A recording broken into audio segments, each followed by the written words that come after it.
tables is you can actually do double plus another. So for example, if we're trying to do 3 times 3, I know double 3 is 6, plus another group of 3 would be 9. 4 times 3, I can double 4, which is 8, and do another group of 4, which would be 12. I already have my 15 filled in from when I did my 5, so 6 times 3.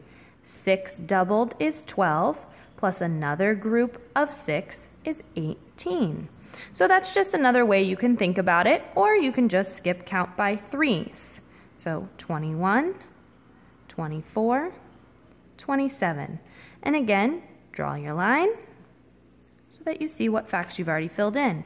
Don't forget to do your 3s going across this way. You already have 3, 6, 9. Now it's very easy. 12, 15, 18, 21, 24, 27.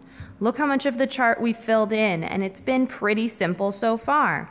The next fact you would want to go to is your 4s. Now most of your 4s are already filled in, but a strategy you could use is to double and double again. So if we come down to what we need to start with, which is 4 times 4, I know that 4 doubled is 8, and 8 doubled is 16. 6 doubled is 12, 12 doubled is 24. 7 doubled is 14, and 14 doubled is 28. So just another quick strategy to help you remember how to solve your 4s. And then you could just continue skip counting by 4s or using the strategy I just taught you.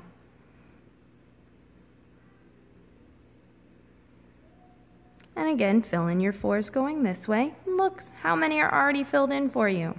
So that's pretty nice.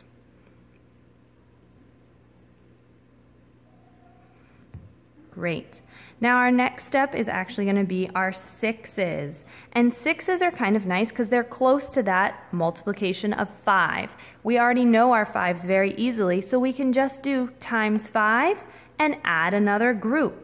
So look how many of our 6s are already filled in. We don't even have to start until 6 times 6. So remember, you're going to multiply by 5, so 6 times 5 is 30. Add another group of 6 is 36. 7 times 5 is 35, plus another group of 6.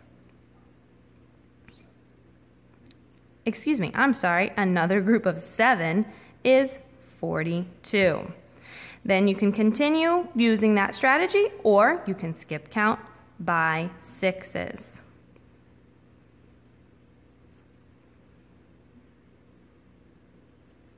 And then draw your line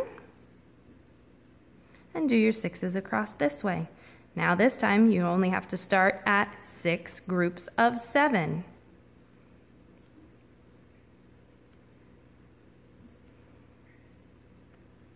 And draw your line.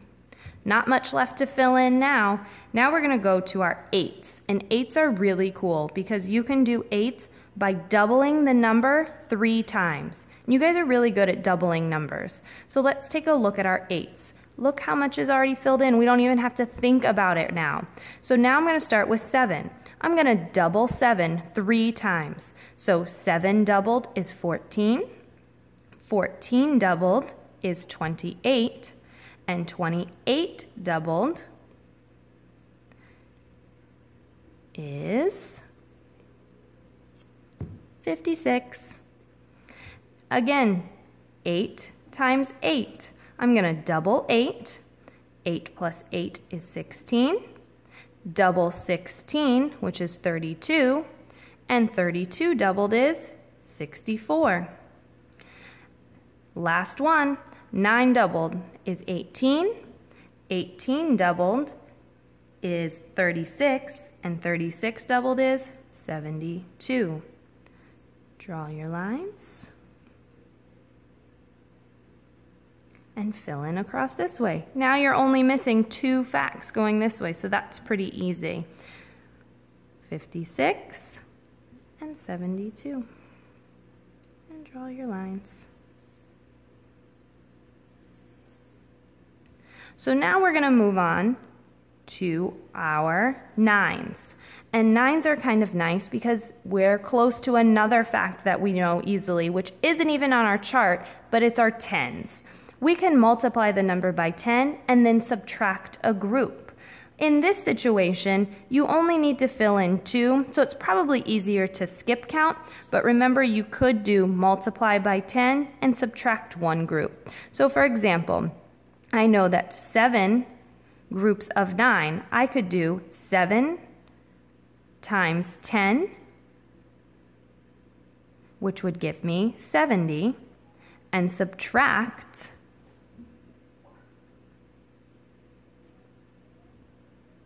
7 would be 63. Now I can just continue skip counting, and then 9 groups of 9 is 81. When I go to fill it in this way, I'm only missing one fact. That makes it really nice and easy, 63. Now look when you get to your 7s. You don't even have to think about skip counting by 7s. All you have is this one box to fill in. And then really cool trick for 7s is multiply by 5 and add the double. So 7 times 7, 7 doubled. 7 times 5 is 35. 7 doubled is 14. So 35 plus 14 gives you 49. And there is a quick, easy way to build a multiplication chart. Now, when you get to those multiplication problems, you don't even have to think about it. If they're asking you what's 6 groups of 4, you can look at your chart and go, 6 groups of 4, 24. And you don't even have to think about it. Our goal, boys and girls, is that you can build this chart in less than 1 minute. At the beginning, it's going to take you longer than that to do it, but the more that you practice, you'll get faster at it. So I want you to practice every day and see how quickly you can build your multiplication chart.